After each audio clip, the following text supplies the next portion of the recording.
Continuamos con este caso de Patty y Jorman. Llevan más o menos un año casados. Ella le lleva 20 años. Enviudó. El marido dejó $600,000. Ella se casa con el chiquillo.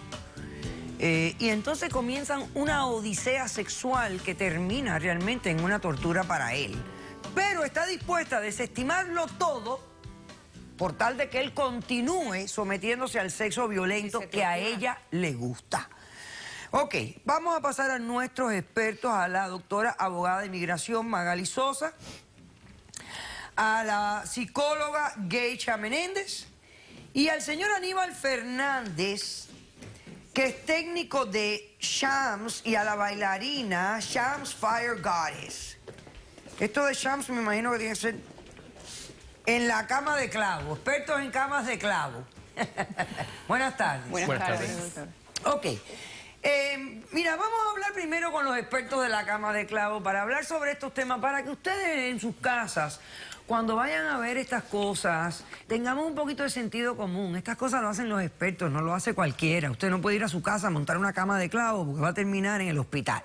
¿Sí o no? Es verdad. A ver, hábleme un poco de esta técnica. La técnica de la cama de clavos viene de la India. Es una cama que tiene... El secreto está en poder distribuir el peso uniformemente sobre los clavos. No es cualquier cama, no es cualquier clavo, está todo medido, toda a la misma altura, toda a la misma distancia. Ok. O sea que es absurdo pensar que tú vas a ir a tu casa, inventar una cama de clavo. Necesita mucho training, concentración. No es una cosa fácil. Un error puede lastimarse a la persona. ¿Y tú eres la que baila sobre la cama de clavos? Yo bailo arriba de la cama de clavos. Usualmente los shows que se ven de la cama de clavos, por ejemplo, muchos hombres se acuestan, que rompen los ladrillos, ¿verdad? Sí. Para demostrar que están arriba de una cama de clavos distribuyendo el peso del cuerpo. Y después cuando se ven mujeres, se ven bailarinas de burlesque, por ejemplo, que al final del show también se acuestan. Yo soy una de 4 personas en el mundo bailando descalza arriba de la cama de clavos. La manera en que yo distribuyo el peso es muy diferente. Y sí, son años de técnica y más que nada es meditación. Chica, ¿y tú crees que se pudiera hacer el amor sobre una cama de clavos? Sí. Mira, a ver. Arriba de la cama de clavos, obviamente uno podría hacer el amor y por ahí otras cosas, pero el tema está que alguien como él, que está sufriendo tanto, obviamente el poder de la mente no le da para eso. No le da para eso. ¿Tú lo has hecho? ¿Tú lo has hecho? Oye, ¿tú lo has hecho? No, yo soy... Enséñale al que tenga poder de mente, por favor. No va a volver. Bueno, ven acá, y tú me podrías hacer una demostracioncita, por lo menos, para nosotros aquí, ¿eh? Por supuesto. Bueno, dale, vamos a darles un aplauso para que lo hagan con cariño.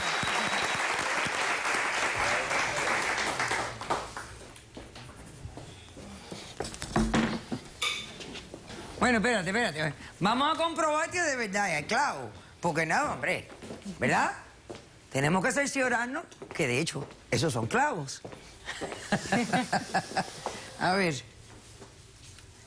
Sí, señor, son tremendos clavos. Pero tremendos clavos no es cualquier cosa. Son clavos, tienen mucha punta. Realmente yo siento que cualquiera que se siente ahí se clava todos esos clavos. Pero la mente puede con todo, doctora.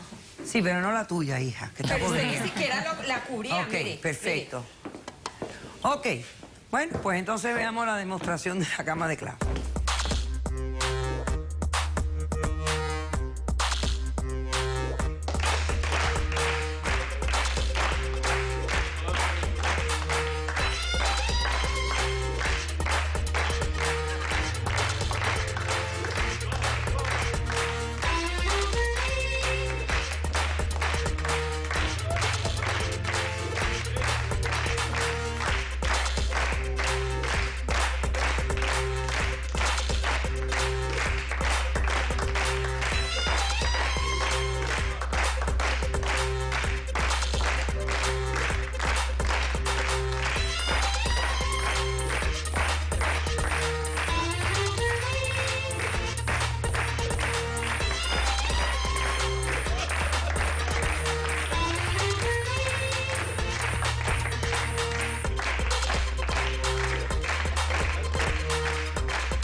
pasar luego y tocar esos clavos para que ustedes realmente se percaten. Ah, mira, ya no... ¡Bum!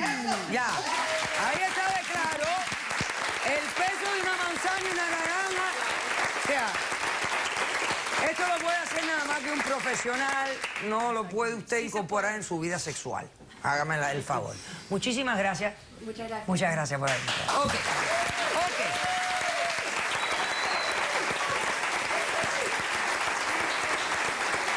Rápidamente, ¿esto se puede considerar una parafilia o esto simplemente es una mujer que está desorbitada y lo que necesita es un poco de límite y control? A mí me parece que esto es una parafilia, en donde ella está recibiendo placer de ponerle a su pareja en una situación de dolor. Sí. Entonces, pero ella es sádica y es masoquista porque a ella le gusta que le den y le gusta dar. Y eso es bastante común en este tipo de cosas, donde se ve el sadomasoquismo, ¿no? Donde la pareja puede cambiar de papel, de control. Naturalmente, pero claro, la pareja tiene que estar conforme, ambos tienen que tener ganas de participar, a ambos les tiene que gustar, no puede haber uno de los dos cónyuges que se sienta incómodo, que esté herido y que se sienta que está ultrajado. Así que definitivamente esto no puede ser así. Ahora hablemos del problema que tiene este chico migratorio. No tiene ninguno realmente, porque él puede pedir su residencia por él mismo permanentemente.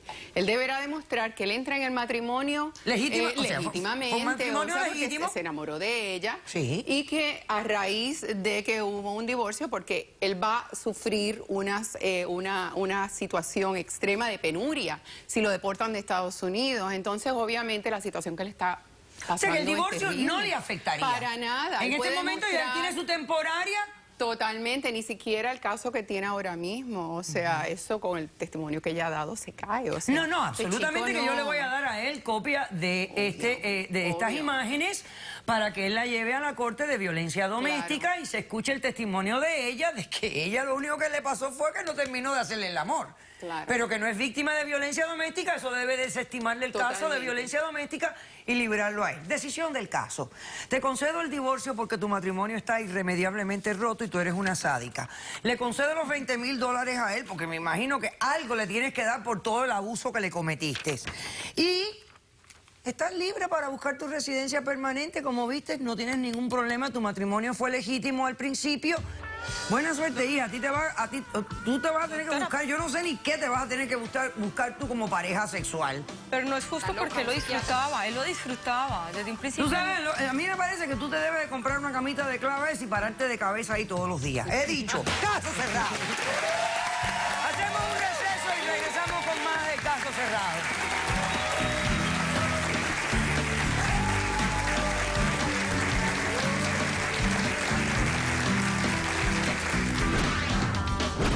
Esta desquiciada no la quiero cerca.